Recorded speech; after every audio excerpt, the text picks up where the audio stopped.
할렐루야, 우리 하나님을 찬송합니다.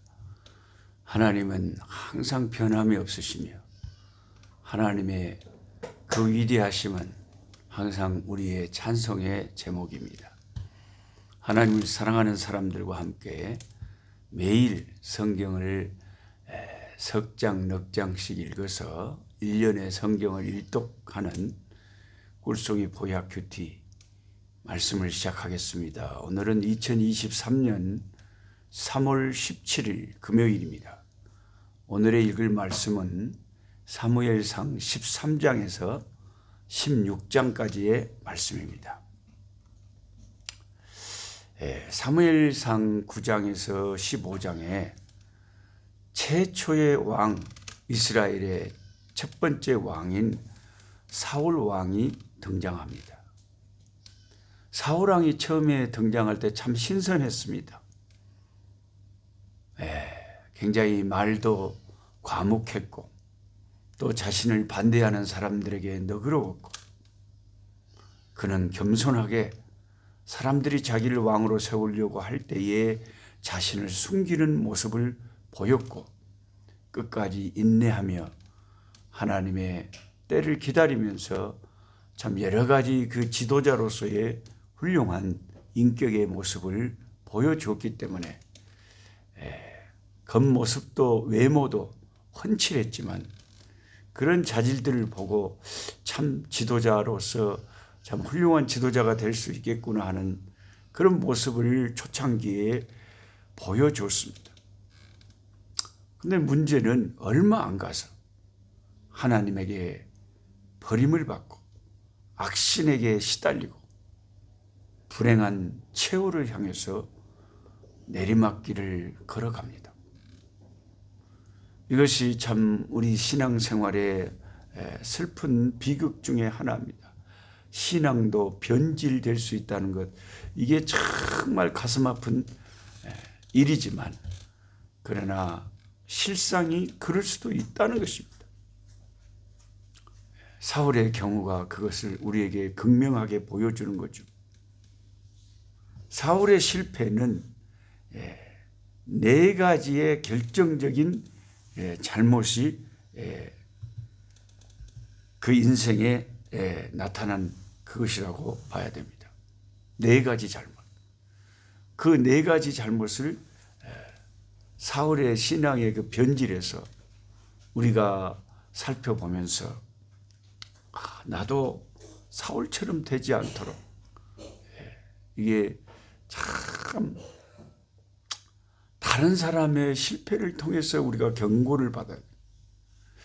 사울이 네 가지의 결정적인 신앙이 변질되고 잘못된 원인이 있다는 거예요. 첫째가 뭡니까? 사무엘상 13장 9절에 금도를 넘어서 제사장만이 집행할 수 있는 모세의 율법에 그 제사를 왕인 자신이 자기가 왕이라고 하나님의 말씀과 법도를 무시하고 자기 마음대로 제사를 자기가 드려버린 것입니다.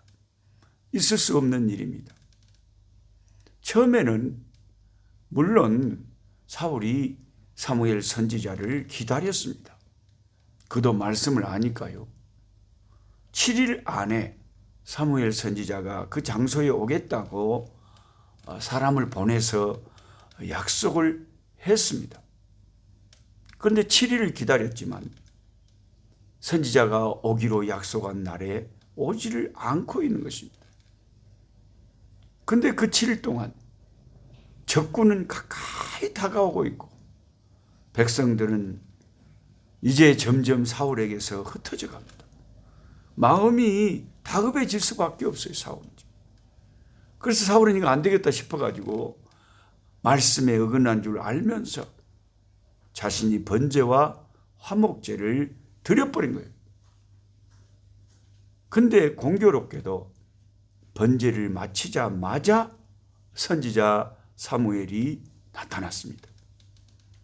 사무엘은 왕의 자초지정을 듣고 왕의 그 설명을 듣고 그걸 이해를 한 것이 아니라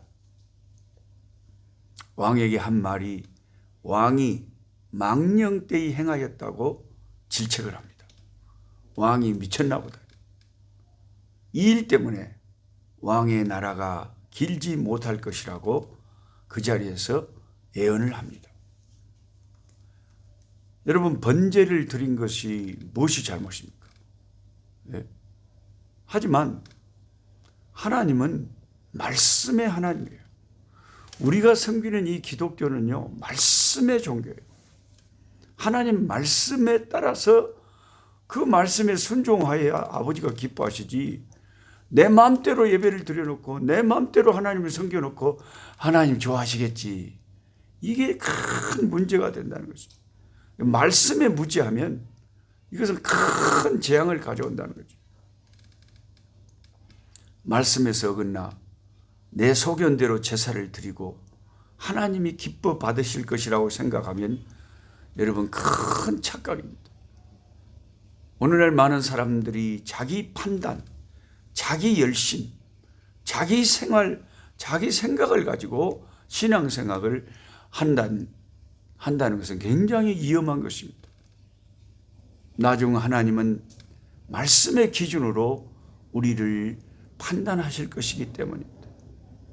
심판날에 불로 통과시켜보면 나무나 불은 다 타고 없어집니다. 금은 불을 통과해도 금 그대로 남지만은 나무나 불 같은 것은 뜨거운 불을 싹 통과시켜 나면 다 없어져 버려요. 우리가 하나님 앞에 섰을 때의 신앙생활을 오래 했다고 하는데 하나님은 불로 지나가게 해본다 그랬습니다. 그래서 불타 없어질 것은 다 신앙생활을 헛것으로 한 것이죠. 사울의 실패는 우리에게 교훈을 줍니다. 말씀에서 어긋나고 말씀에서 말씀을 모르고 말씀과 상관없는 열심, 내 열심, 자기 열심, 그것이 조심스러운 것이라는 거죠. 하나님의 말씀을 바로 알고, 이 백성이 말씀이 없어서 망하고 말씀에 대한 지식이 없어서 망한다는 것이 선지자들의 탄생입니다. 그래서 우리 꿀송이 보약교회가 매일같이 이렇게 말씀을 가까이 하는 이유가 하나님의 말씀을 알고 그 말씀에 순종하는 것이 하나님 앞에 옳다는 거죠. 내 마음대로 열심히 신앙생활하는 것 옳지 않다는 것입니다. 그게 사울의 첫 번째 문제였습니다. 두 번째 문제는 사울이 노골적으로 하나님의 말씀을 순종하지 않은 것입니다. 하나님 말씀대로 그대로 준행하지 않은 것입니다. 사무엘상 15장을 보면 하나님은 사울에게 명령을 내립니다. 아말렉의 모든 사람, 모든 재산, 짐승까지 진멸해라 하고 엄중하게 명령하셨습니다. 처음에는 예 하고 대답했겠죠, 사울이. 그런데 실제에 있어서는 그 말씀을 온전히 따르지 않고 부분적으로만 따랐습니다. 그 자기 소견대로 또 한 거죠. 하나님께 제사 드릴 때 하나님께 바친다는 핑계를 대가지고 살찐 소와 양들 남겨두었고, 아말렉의 왕이었던 아각도 그 목숨을 살려 주었습니다. 이에 사무엘은 그 유명한 말을 합니다. 왕이시여, 제사가 중요한 것이 아니라 하나님의 말씀에 순종하는 게 중요하죠. 순종이 제사보다 낫다는 그 말씀을 한 것이죠. 그러면서 무서운 심판을 합니다. 왕이 하나님의 말씀을 버렸기 때문에. 하나님 말씀에 불순종하는 것은 하나님 말씀을 버린 거나 똑같은 거죠. 왕이 하나님의 말씀을 버렸기에 하나님도 왕을 버렸습니다. 얼마나 무서운 말씀입니까, 여러분? 우리가 하나님의 말씀을 버리면 하나님이 우리를 버린다는 거죠. 물론 우리는 지금까지 신약 예수님의 피 아래 살고 있어서 그나마 우리가 수없이 하나님 앞에 실패하고 말씀대로 살지 못할 때도 있었지만 그래도 십자가 안에서 우리가 회개하고 돌이킬 때 하나님이 우리를 아직까지 버리지 않고 우리를 붙잡고 여기까지 인도하는 것이 너무나 감사하지만, 만약에 우리가 구약에 살고 있었다면, 그리스도의 영원한 피가 아니었다면, 우리가 말씀을 버리면 하나님도 그 말씀을 버린 사람을, 사울을 버렸다는 거죠. 물론 그것은 그 영혼을 지옥으로 버렸다는 뜻이 아니라 문맥에 왕으로 쓰는 것을 하나님이 그 왕위를 유지하지 못하도록 하나님이 버렸다는 것입니다. 하나님의 말씀을 버리는 것이 그렇게 무섭습니다. 하나님께 쓰임받지 못하는 거죠. 세 번째 실수는 뭐냐? 사울이 자기도 모르게 교만과 질투심에 사로잡혀서 하나님이 아끼고 사랑하시는 다윗을 죽이려고 한 겁니다. 우리 그리스도인들이 늘 조심해야 하는 대목이 바로 이 지점입니다.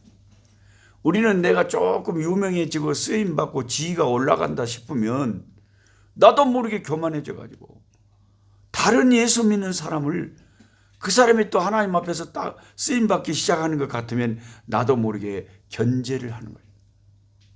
사울은 천천히요, 다윗은 만만이라는 그 백성들의 환호성은 사울의 자존심을 건드렸고 자신보다 더 크게 쓰임받는 다윗을 견제하고 미워하기 시작한 것입니다. 그리고 그를 죽이려고 한 거죠.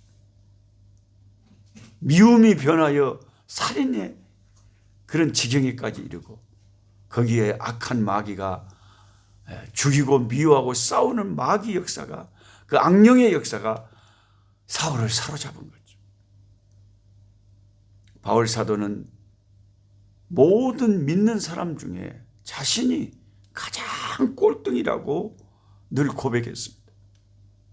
우리는 남을 나보다 낮게 여기는 겸손한 마음을 잃어서는 안 되겠습니다.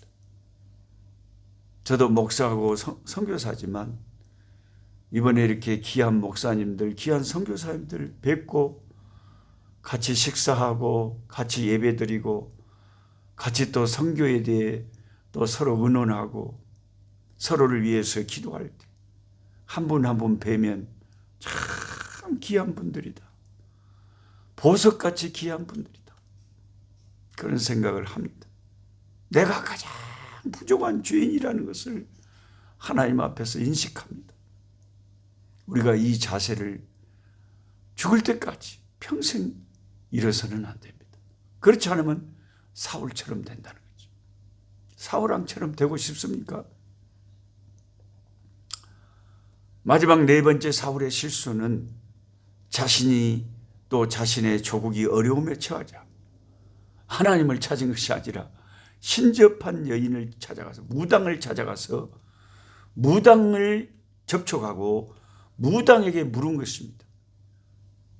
그것을 하나님은 우상 숭배의 죄로 여깁니다. 여러분, 예수 믿는 우리가 무당 찾아가면요, 하나님은 그것을 우상 숭배의 죄로 여깁니다. 그것이 치명적이었습니다. 모세 율법에 하나님은 무당은 죽이라고 명령하셨습니다. 그런데 하나님의 사람이 무당을 찾아가요?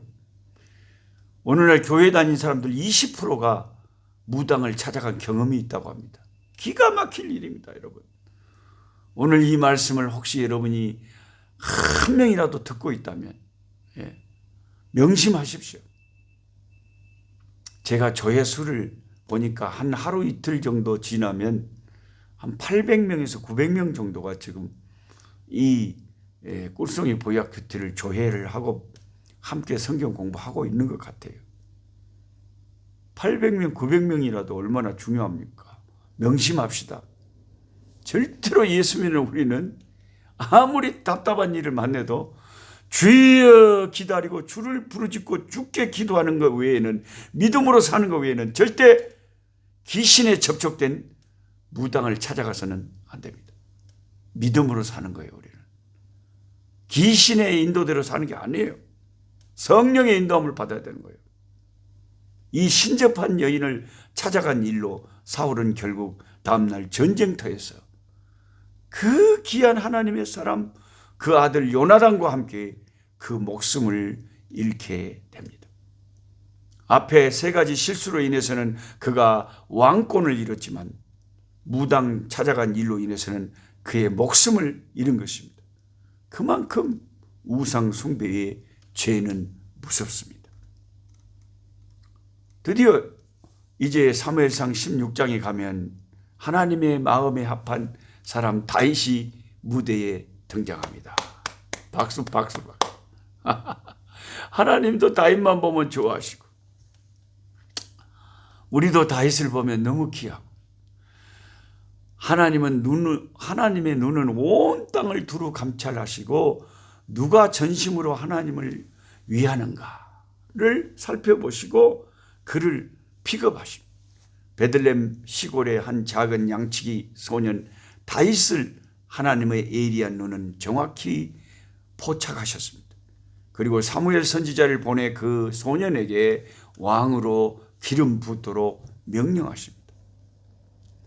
그런데 여러분, 사무엘에게 새 왕 후보를 찾아 기름 부으라 하시는 말씀 중에 저같이 감수성이 예민한 B형 독자에게 특이하게 들리는 말씀이 하나가 있어요.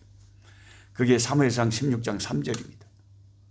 그 왕을 가서 소년에게 기름 부어서 세우라고 하실 때 뭐라고 하시냐면 성경을 좀 자세히 보세요. 세밀하게 보세요. 나를 위하여 기름을 부을지니라 그랬습니다. 여러분, 이 말씀이 이상하지 않습니까? 양치기 소년이 왕이 된다면 그것은 다윗을 위하여 영광이지 않습니까? 좋은 지도자가 세워지는 것은 이스라엘 백성들을 위하여 좋은 일이 아닙니까? 무거운 짐을 홀로 지고 이스라엘을 영적으로 지도하고 있는 사무엘 선지자에게도 좋은 일이 아닙니까? 그런데 하나님은 하나님을 위하여, 나를 위하여 그 소년에게 기름을 붓고 왕으로 세우라는 것입니다. 이 말씀이 얼마나 중요한지 모르겠어요. 여러분, 볼펜이 있으신 분들은 저처럼 이 나를 위하여 사무엘상 16장 3절에 거기다가 밑줄 동글뱅이를 사정없이 쳐놓으십시오. 나를 위하여. 이 여러분 성경 구절 한마디가요 굉장히 우리에게 큰 평생의 지침이 될 수가 있어요. 아하, 하나님의 좋은 사람이 세워지는 것은 이것은 하나님을 위하여 우선 참 하나님을 위한 일이 되는구나. 그걸 깨달아야 된다는 거예요. 여러분, 자식이 학교에서 1등상을 받아오면 일단 자식에게 가장 기쁜 일이지만 동시에 그것은 부모에게 좋은 일이 됩니다. 제가 물론 시골 중학교였지만 벌교 상강중학교 1학년 때 처음으로 5월 달에 1등 났어요. 처음에 입학해갖고 시험 쳤을 때는 한 7등 났는데 그 다음 달에 그냥 눈에 불을 쓰고 그냥 막 눈꺼풀에 안티프라민 발라가면서 그냥 공부를 해보라고 우리 엄니한테 한번 1등 한번 했다는 자랑하고 싶어가지고 얼마나 해보는지 5월 달에 1등 나버렸어요. 그래가지고 학교에서 장학금 그 입학금 받은 거 도로 돌려주고요. 전교생 앞에서 막 장학금도 주고 그러셔가지고 너무 제가 기뻐가지고 벌교 장사하고 있는 엄니한테 가서 벌교장인데 엄니 학교에서 나 장학금 받았어. 나 1등 났어. 그래 엄마가 세상에 헌옷 장사하고 있던 우리 엄니가 좋아가지고 할렐루야. 할렐루야가 아니네. 그건 할렐루야는 내 용어고 우리 엄니가 그때까지는 예수를 안 믿었기 때문에 그냥 춤을 추면서 우리 아들이 1등 났다고 막 자랑을. 여러분, 자식이 1등 나면 자식한테 영광이지만 그게 부모를 위해서도 그렇게 좋은 거예요. 예? 다윗이 왕으로 세워지는 것은 하나님을 위한 일이었어요. 예? 오늘 저와 여러분을 보시고 하나님이 어떻게 생각하실까요? 제 스마트폰 초기 화면에는 어여쁜 손자 우리 엘리미의 사진이 짠 하고 나옵니다. 대부분의 그 할아버지 할머니들은 손자 손녀 사진이 쫙 나오더만 스마트폰을 켜면 그거 보면 기분이 좋으니까요. 아니 손자 손녀를 보고 기분 안 좋은 할아버지 할머니가 어디 있답니까? 보기만 해도 입 빼죽겠는데 그냥 어메 입 빼죽고. 하나님도요. 저와 여러분을 보시면 하나님이 행복하시고 하나님이 기분이 좋으시고 하나님을 위한 우리의 인생이 되어야 될 줄 믿습니다. 주님, 하나님의 말씀이 희귀하던 그런 영적인 암흑기에 사무엘 선지자를 세우셔서 그 시대의 선물로 주셨고 다윗이라는 탁월한 믿음의 사람을 이스라엘에 허락하신 것을 감사합니다. 이 말세에 사무엘과 다윗 같은 하나님이 기뻐하는 많은 주의 종들이 일어나서 하나님을 행복하게 하는 역사가 있게 하옵소서. 하나님이 우리를 보실 때에 하나님의 마음이 기쁜 사람들이 되게 해 주옵소서. 주 예수 그리스도의 이름으로 기도하옵나이다. 아멘. 약한 자 힘주시고 강한 자 바르게 주한 자 정케함이 주님의 뜻이라. 해 아래 압박 있는 곳 주 거기 계셔서 그 팔로 막아 주